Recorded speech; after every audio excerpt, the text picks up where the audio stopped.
Nós escolhemos o tema Breves Observações sobre Execução de Sentença Estrangeira à luz das recentes reformas do CPC, do professor Barbosa Moreira, temos Direito Processual Civil, nona série. Nós compreendemos, a partir do estudo do texto, que para que uma sentença estrangeira consiga surtir efeitos no Brasil, é necessário, primeiro, a sua homologação, pois ela está, até então, relacionada somente ao seu estado de origem. Então, dessa forma, o Poder Judiciário precisa analisar se essa sentença consegue surtir os efeitos aqui no país. E para isso precisa analisar as normas legais que tratam do tema, presentes na Constituição Federal, no Código de Processo Civil, no Código de Processo Penal, entre outros, para verificar se ela está apta a produzir os efeitos no Brasil e se está em consonância com o ordenamento para que ela seja então homologada. O professor José Barbosa Moreira fala que, com a homologação, a sentença adquire idoneidade para produzir seus efeitos no Brasil. Então, previamente à homologação, nós temos um processo cognitivo que ocorreu numa nação diversa e que foi proferido por uma autoridade competente daquele estado. De acordo com o autor, a atividade executiva ela se distingue da cognitiva, porém, uma pode se dar em consequência da outra e uma pode se dar em sequência da outra. O Brasil, então, ele vai ser um auxiliar do outro país para que a partir da homologação se dê a execução dessa decisão aqui. Quem decide por adotar ou não essa decisão no Brasil é o STJ, não é mais o STF, porque a emenda 45 de 2004 revogou a letra H do inciso 1 do artigo 102 da Constituição Federal e acrescentou a letra I ao artigo 105 da Constituição Federal. Então, se o STJ aceitar, não cabe a ele analisar o mérito da decisão. O autor fala que ele se trata de uma importação dessa decisão. É claro que ele pode homologar a decisão total ou parcialmente. A sentença estrangeira de mérito produzida em outro país, para que possa surtir efeitos aqui no Brasil, ela precisa ser válida no outro país e é preciso que ela seja definitiva, ela não pode estar pendente de recurso, como trata o parágrafo 1º do artigo 961 do CPC de 2015. Além disso, a decisão que no estrangeiro não for considerada judicial, mas que no Brasil for considerada judicial, ela pode ser homologada, também que trata o artigo 961, parágrafo 1º do novo CPC.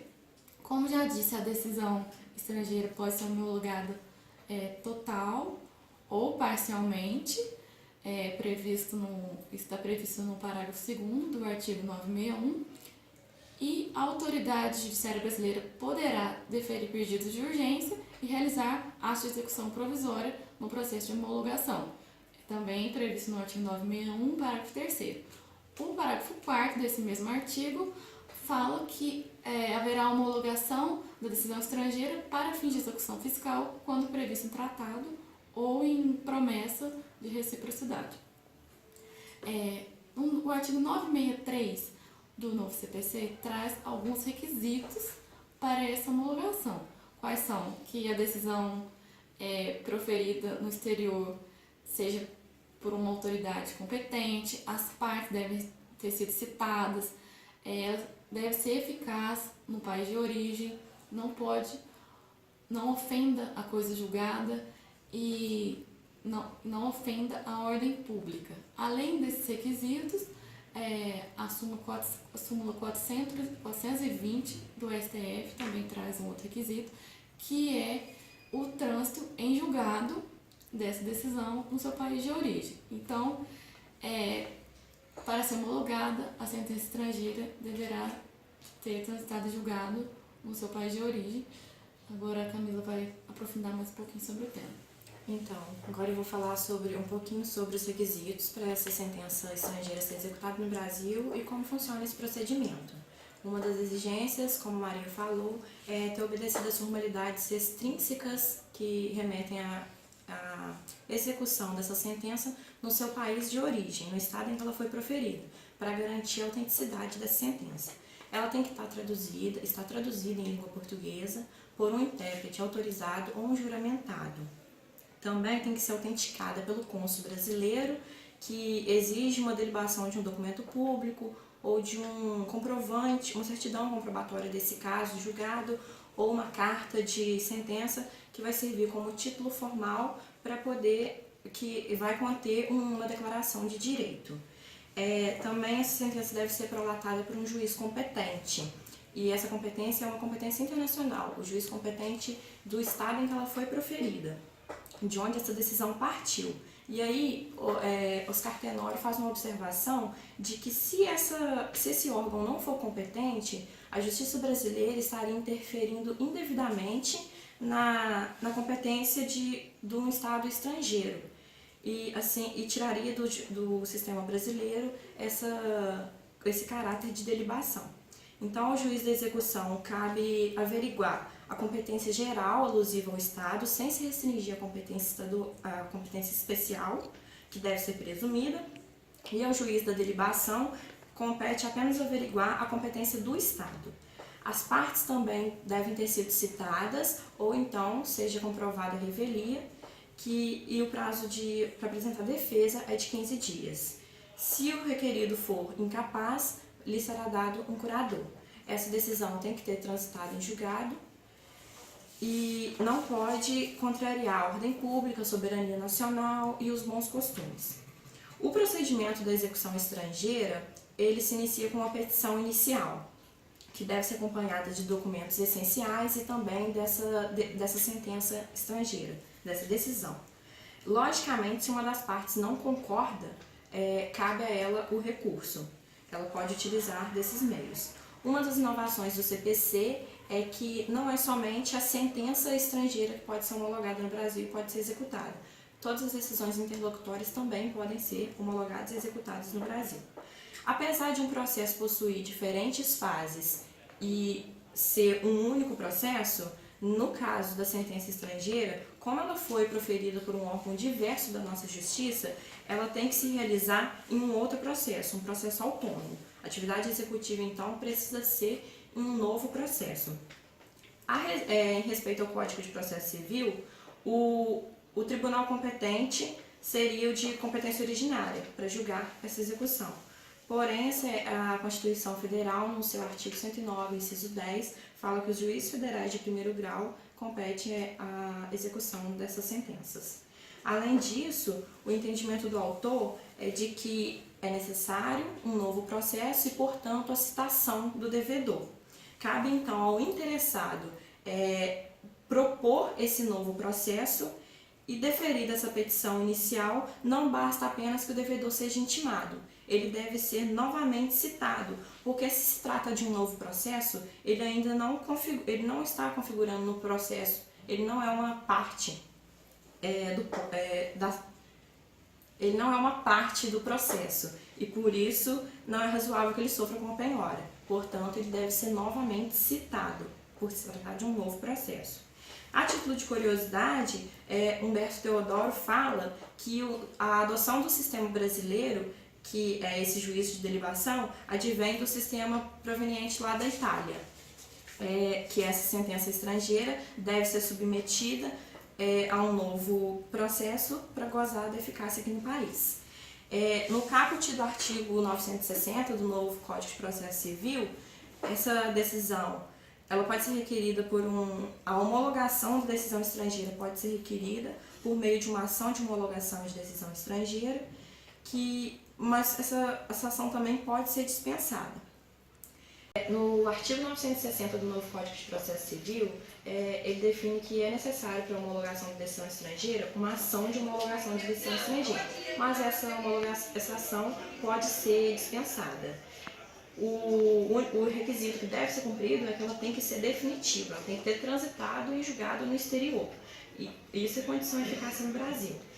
E o STJ já decidiu que essa prova de ter transitado em julgado é o ônus do requerente, sem a qual, se não houver essa prova, deve-se indeferir o pedido.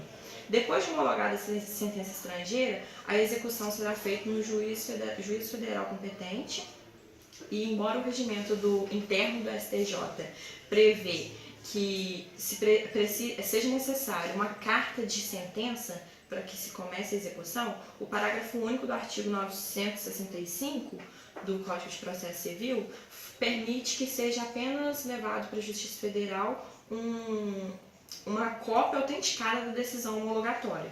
Então, com o juízo de delibação, a gente tem um título executivo judicial. Essa execução no país será promovida de acordo com as regras do nosso país e o processamento dessa execução será de competência em primeiro grau de jurisdição dos juízes federais, segundo o artigo 109, inciso 10 da Constituição Federal.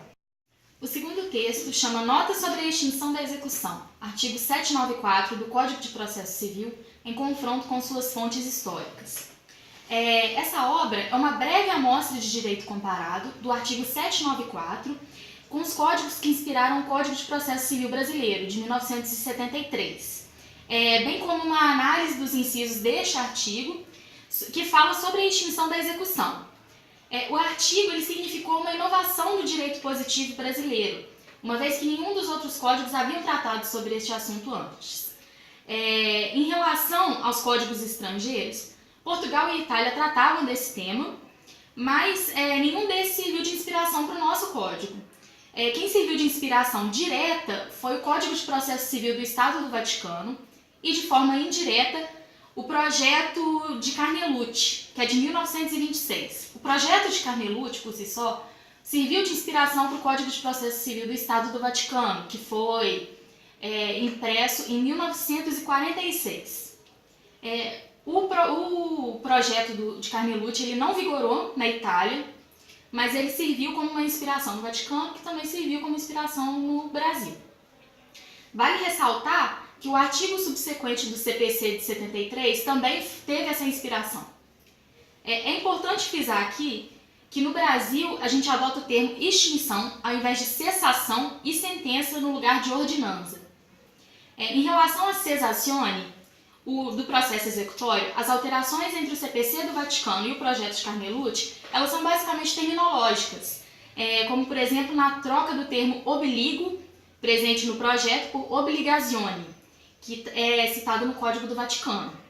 Essa parte do projeto, ela possui 7 artigos, enquanto no Código de Processo Civil do Vaticano são 4.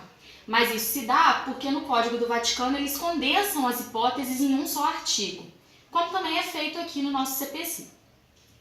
Em relação ao artigo 794, ele é equivalente ao 924 do CPC de 2015, e nessa lei anterior são previstas 3 hipóteses de extinção da execução desse artigo. Do ponto de vista formal, esse artigo ele vai se assemelhar mais ao Código do Vaticano do que do projeto de Carnelucci, porque ele também vai condensar essas hipóteses em um só artigo. A execução ela vai extinguir quando o devedor satisfaz a obrigação, o devedor obtém por transação ou qualquer outro meio a remissão total da dívida e, por fim, quando o credor renunciar ao crédito. Bom, o professor Barbosa continua no texto dele, passando por uma análise do artigo no Código de Processo Civil Brasileiro, para o 794, 73. Ele vai falar dessas 3 hipóteses, vai tecer algumas críticas, traçar alguns paralelos. Logo de início, ele faz uma crítica que ela é puramente estética. Ele fala que nos 2 primeiros incisos nós temos o presente do indicativo e no terceiro inciso nós vamos ter o futuro do subjuntivo. Então, assim, em termos processuais, não tem diferença nenhuma, mas ele critica a questão estética. Primeiro vem satisfaz, obtém e depois renunciar. Essa mudança de tempo verbal que não acontece no Vaticano e nem no Carnelucci. Logo no primeiro inciso, nós vamos ter o princípio do desfecho único do processo de execução, que é a satisfação do crédito. Isso mantém igual os códigos do Vaticano e do Carnelucci, e o professor ele vai fazer uma crítica, que inclusive ele menciona que também é um problema nesses outros códigos, que é a natureza restritiva desse inciso.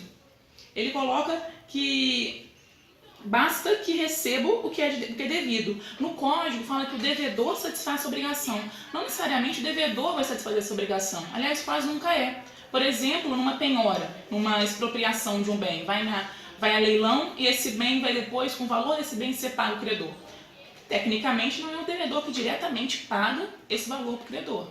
Ou então, quando um terceiro assume a dívida. Então, o professor critica esse caráter restritivo do artigo, que coloca o devedor, né, menciona o devedor para satisfazer esse crédito. Não era necessário. O certo deveria ser o credor se satisfaz do crédito, que seria de forma mais genérica e abrangeria qualquer hipótese, né? Então, essa impressão terminológica o professor critica. Passando para o segundo inciso, ele critica colocar remissão e transação juntas, como se transação fosse uma espécie de remissão, enquanto o nosso próprio Código Civil regula os dois institutos de forma separada. Transação no 1025, remissão no 1023. A remissão é uma modalidade não satisfativa de extinção, não é o caso da transação. Então não parece certo fazer essa referência de transação como remissão. Tem essa confusão de termos também que ele critica. Um outro ponto, também levantado nesse inciso pelo professor, é o inciso de o silêncio de algumas figuras. Por exemplo, a confusão.